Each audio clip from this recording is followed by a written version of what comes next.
자, 이번에는 이제 그 엥겔스와 공산주의에서 이제 가족제도 부분을 좀 보겠습니다. 먼저 자본주의에 있어서 그 불완전한 그 일부 다처제 부분을 보겠습니다. 자본주의 이전의 사회는 이제 고대 노예자나 중세 봉건자나 모두 다 그 이동의 자유가 없었죠, 사람들에게. 그래서 이동할 수 없는 토지에 얽매여 이제 공동체의 생산 양식이었습니다. 반면에 이제 자본주의 사회에서의 이제 그 중요한 그 생산 수단은 토지가 아니라 자본이죠. 근데 자본은 이동이 가능하죠. 그래서 여기저기에 주로 이제 촌락 공동체가 아닌 도시에 공장을 건설하였고, 이 도시에서 당연히 공장에서는 노동자가 필요하죠. 그래서 자본주의에서는 노동은 그 신분적 애속에서 벗어난 형식적으로 자유로운 자본과 노동자 간의 개인적인 계약에 의해서 성립한다. 왜냐하면 공장은 여기저기 자기가 필요한 곳에 따라서 토지가 싼 곳으로 여러 가지 이동을 하죠. 그러니까 노동자도 이동을 했죠. 이동을 하려면은 그 봉건 장원 토지에서 해방이 돼야 되겠죠. 그래서 노동자들이 신분적 애속에서 영주의 지배로부터 해방이 돼서 형식적으로 자유로워진다. 그래서 자본주의에서는 형식적으로 자유로운 계약에 의해서 노동을 하게 되고, 그래서 노동자들은 이제 그 공장에서 일하게 되는 거죠.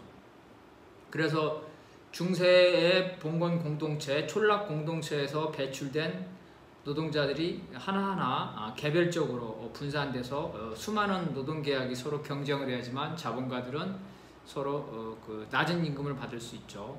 노동자가 많을수록 노동자들이 그 일자리를 구하려고 서로 경쟁할수록 자본가들은 그 임금을 낮게 줄 수 있는 겁니다. 이걸 이제 산업애비군이라는 일정한 실업자가 있어야지만, 실업자가 있어서 노동력이 남아 돌아가야지만 낮은 임금을 줄 수가 있다. 노동력이 남아 돌려면 노동자들이 많아야 되고, 그러려면 도시에 더 많은 노동자들이 모여야 되고, 그러려면 노동자들이 촌락 공동체 중세 그 장원에서 배출돼야 된다. 그래서 장원에서 노동자들을 해방시키고 농노들이죠. 농노들을 해방시켜서 노동자로 만들어야 된다. 그래서 이제 공동체에서 공장지대인 도시로 노동자들, 농노들이 모여서 농노가 노동자가 되는 거죠. 자본가는 임금을 최소한으로 주길 원하기 때문에 노동자에게 대가족을 먹여 살릴 임금을 주지 않죠. 초창기에는 혼자도 먹고 살기 힘들 만큼 임금을 줬겠죠. 그래서 대가족들은 각자 노동계약을 위해서 일자리를 찾아서 도시로 흩어져서 대가족은 불가능해지게 됩니다. 그래서 노동자들은 최소한의 생계만 가능한 임금을 받았기 때문에 핵가족으로 분할될 수밖에 없다. 두 가지, 대가족을 해체해야 되겠다. 왜? 그 노동자들이 도시로 와야 되니까. 두 번째, 대가족을 유지할 만큼의 임금을 주지 않았다. 대가족을 유지할 수 없었다. 핵가족으로 분화된다. 처음에는 그 부인과 자식을 먹여 살 만큼 임금도 안 줬죠. 그래서 아이들이 그 어릴 때부터 노동을 해야 됐고, 부인들도 그 임신한 상태로 노동을 해야 되고, 혹은 아이들을 데리고 공장에 와서 일을 해야 되겠죠. 그러다 보니까 노동자들이 이 가혹한 노동에 의해서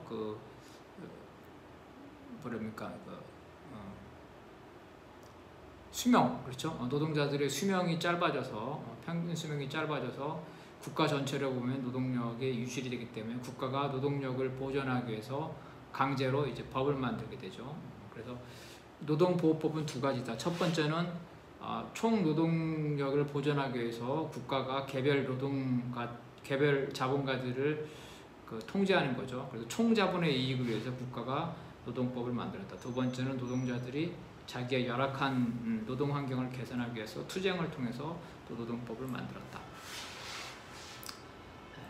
그래서 이제 노동자들은 간신히 자기와 그 아이들을 먹여 살릴, 그리고 자기 부인을 먹여 살릴 최소한의 생계만 가능한 임금을 받기 때문에 핵가족으로 분화되었다. 노동자들은 일부 다처제를 유지할 능력이 없죠. 돈이 없어요. 처분들 돈이 없어요. 그리고 노동자의 첩이라면 그 작은 돈으로 노동자들이 주는 작은 돈으로 첩생활을 할 리가 없죠. 노동자들도 노동을 통해서 최소한의 생계가 가능하죠. 여성들도 그렇기 때문에 가난한 노동자의 첩으로 남지는 않겠죠. 그 대가족과 축첩제도는 노동자는 선택할 수 있는 사항이 아니에요. 오직 자본가에게만 선택이 가능하다. 그래서 자본가는 자신의 취미와 성향에 따라서 핵가족을 하거나 대가족을 하거나 축첩을 하죠. 오늘날도 보면은 재벌들은 대가족을 이루죠. 왜? 자기 그 사업이 많기 때문에 자식들을 많이 낳아야지만 많은 사업을 하나씩 운영할 수가 있죠. 그리고 첩도 자본가들은 대기업이나 이런 거 축첩을 하죠.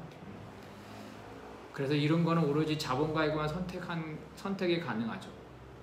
자본가들은 노동계급의 여성을 첩으로 삼거나 보통 보면은 이제 다 그런 건 아니지만 비서, 과거에 보면 비서, 격리 이런 것들을 자기 자신의 첩으로 삼는 경우가 많았습니다. 고급 창녀, 룸살롱, 고급 창녀, 콜걸, 연예인들을 돈주로 사죠. 그것뿐만 아니라 자기들은 사교 생활하죠. 자본가들은 클럽이나 사교 생활하면서 자기들끼리 어떤 불륜을 저지릅니다. 그래서 노골적으로 부인이나 그다음에 자매들을 공유한다. 특히 유럽에서는 카톨릭에 의해서 이혼할 수 없었기 때문에 별거를 허용하고 별거를 할 경우에는 사실상 상대방의 불륜을 묵인하죠. 그래서 노골적으로 자본가들은 여성 노동자들을 매수했을 뿐 아니라 자기들끼리도 불륜을 맺는다. 이 공산당 선언에서 말한 거죠. 그래서 이런 내용들이 공산당 선언이다. 그래서 이제 가난한 노동자들은 욕구를 억누를 수 없거나 어떤 그러한 조건이 안 되는 노동자들은 독신 노동자 중에 일부는 열악한 매음글에서 유한을 받을 뿐이다. 이게 이제 자본주의 현실의 가족제도의 상황입니다. 그래서 엥겔스는 이제 이런 자본주의 현실의 가족제도에서 부르주아적, 자본주의적인 가족제도, 법적 가족제도를 부정했죠. 자본가임에도 불구하고. 그래서 말한 것처럼 메리 번즈, 공장 노동자, 아일랜드 공장 노동자에 따랐죠. 이 여성과 죽을 때까지 사실혼 관계했지만 법적 혼인을 하지 않았다. 메리 번즈가 죽은 후에 그녀의 동생 리즈 번즈와 역시 사실혼 관계를 유지했죠. 그런데 리즈는 마지막에 죽어갈 때 법적인 혼인을 요청을 해서 엥겔스가 마지못해 성공의 목사를 데려와서 혼인을 했다고 했습니다. 결국 사실상 엥겔스는 이런 자본주의적 법적 혼인을 부정했다. 그리고 리즈가 사망한 이후에는 법적인 혼인 관계를 맺지 않았다.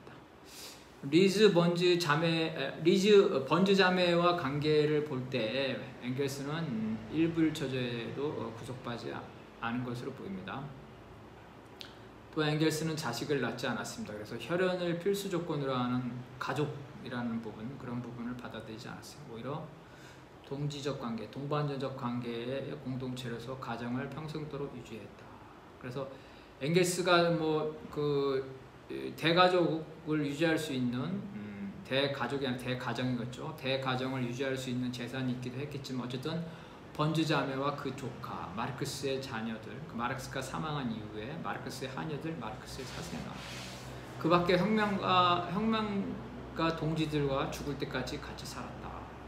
그래서 자기 재산으로 이런 공동체, 혈연이 아니라 동지적 관계의 공동체를 이루면서 살았다. 그리고 죽었을 때는 모든 재산을 이런 동지들에게 골고루 나눠줬다. 그래서 부르주아 가족제도와 부르주아 사적 소유, 재산을 자기 개인의 소유가 아니라 동지들의 같이 소유, 동지들과 같이 살아가고 혁명 활동을 할 수 있는 그러한 자원으로 왔다. 즉 마르크스가 말한 대로 자본, 돈이 아니라 인간의 관계는 이제 인간적 관계는 화폐 관계로 나타나는데 돈은 사회적 관계인데 그야말로 엥겔스에게 돈은 자기 개인의 욕망을 채우기 위한 수단이 아니라 동지들과의 관계를 풀어나가고 혁명을 풀어나가는 자원, 그야말로 사회적 관계, 사회적 자산으로서 사유재산을 활용했다. 즉 사유재산을 실질적으로 부정한 거라고 볼 수 있겠습니다. 자, 가족제도를 보면, 자, 마르크스는 자본주의 이전 사회를 규명하는 과정에서, 그러니까 마르크스가 자본주의 이전 사회는 아시아적 생산 양식, 그 다음에 이제 게르마적 생산 양식, 그 다음에 로마적 생산 양식 이런 것들을 그 그룬티스의 정치경제학 비판 요강에서 다뤘다고 그랬죠. 그래서 자본주의 이전의 생산 양식을 다루면서 특히 원시 공산제 사회에 대해서 관심이 많았다. 그러다 보니까 인류학을 왜 원시 공산제 사회는 문서상으로 남지 않죠. 서류상에 남지 않기 때문에 고고학과 인류학을 통해서 알아볼 수가 있다. 그래서 마르크스는 원시 공동체, 원시 공산제 사회가 근대 자본주의 사회나 혹은 봉건주의보다는 훨씬 더 그 공산주의적인 그런 그 성격들을 많이 갖고 있지 않았을까. 생산력이 비록 낮았지만 그래서 그것들을 규명하고자 했다는 거예요. 그래서 그는 다윈의 진화론이라든가 모건의 고대 사회 이거에 영향을 많이 받았습니다. 특히 모건의 고대 사회를 읽고 노트를 작성했고 자기가 이 부분에 관한 책을 쓰고 싶었지만 쓰지 못했기 때문에 엥겔스에게 이것을 좀 완성해달라 부탁을 해서 엥겔스가 1884년에 마르크스의 노트와 자기 자신의 생각을 가미해서 가족, 사회재산 및 국가의 기원을 출판하였다. 고대 사회는 이제 그 인류학적인 측면에서 야만에서 미개를 거쳐 문명으로 이르는 인류 진보 계열의 연구다 이런 부제가 달랐습니다. 이걸 쓴 모건은 미국의 변호사인데 인디언의 토지 소유권을 주장했고 그 다음에 그 미국의 토착 인종 중에서 그래도 이제 가장 많이 그 문명적으로 발전한 게 이로크와족입니다. 일종의 연방제, 부족 연합제적인 형태를 가졌고 상당히 문명이 그 발전한 족이었는데 이 이로크와족의 명예 부족원이었다. 그래서 이로크와족을 통해서 그 인류 사회에서 그 원시 공산제적인 형태 그 모델을 분석을 하고 추론을 한 겁니다. 그래서 이로크와족은 길다란 공동주택에 거주한다. 여러 그 핵가족이 아니라 대가족인 거죠. 그러니까 부부가 한 쌍의 부부가 아니라 여러 쌍의 부부가 있을 테니까 각각의 사생활을 보호하면서도 공동생활을 하기 위해서 긴 형태, 길쭉한 형태의 공동주택에 거주하고 특징은 시집살이가 아니라 처가살이죠. 시집가는 게 아니라 장가를 간다. 모계사회라는 거죠. 그래서 원시 공동체의 사회에서는 그 여성 자매들이 공동생활한다. 여성 자매들이 남성 형제가 아니라 여성 자매들이 공동생활하고 공동 육아를 한다. 남자아이들이 성인이 되면 다른 혈족으로 보낸다. 처가살이죠. 처가살이를 하러 보낸다. 장가를 간다는 거죠. 그래서 성인 남자 형제들은 없다. 여성 자매만 있다. 그러면 남편은 어디서 오냐? 남편은 또 당연히 다른 혈족에서 남편이 오겠죠. 다른 혈족이. 그래서 혈족들 남성 혈족들은 각각 다르겠죠. 그래서 남성들은 각각 분산된 다양한 혈족에 있는 거고 여성들은 같은 혈족이니까 여성들이 더 단결이 잘 되겠죠. 그렇기 때문에 분산된 남성들은 여성들에게 지배당했다. 이제 근데 이제 결론만 얘기하면은 양도 가능한 재산이 생기면서 남성들이 그 재산을 자기들이 그 지배하기 위해서 남성들을 그 장가를 보내는 게 아니라 여성들을 방출하는 것. 처음에는 남성들이 방출됐지만 여성들이 방출됐다.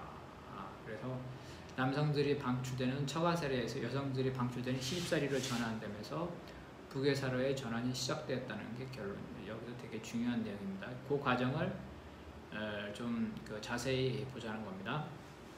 그래서 자본주의 생산 양식 이전에 봉건제와 노예제가 있었듯이 단원가족, 일부 일처제 이전에 즉 북건제 이전에 군원과 목권 사회가 있었다는 것을 밝혀 가족제도 역시 역사적 산물이며 불과한 걸 보여줬다. 그러니까 이 책을 쓴 이유는 뭐냐면 사유재산이 역사적 산물인 것처럼, 즉 폐지될 수 있는 것처럼 가족이나 일부 일처제도 역사적 산물이기 때문에 폐지될 수 있다. 즉 일부 일처제나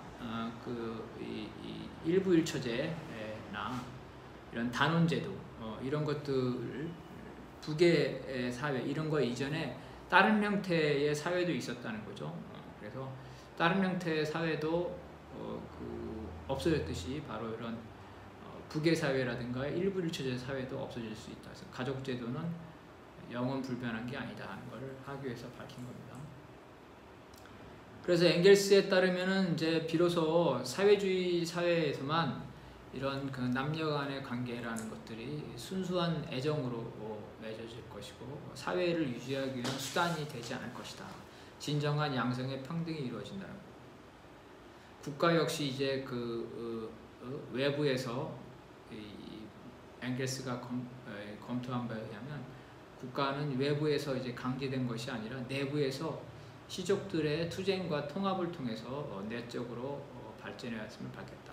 그러니까 혈족, 시족, 그 다음에 부족, 부족연합, 국가 이렇게 됐다는 거죠. 자연 발생적이다. 내부적 모순에 의한 계급 투쟁과 계급의 지배를 통해서 국가가 발생됐다.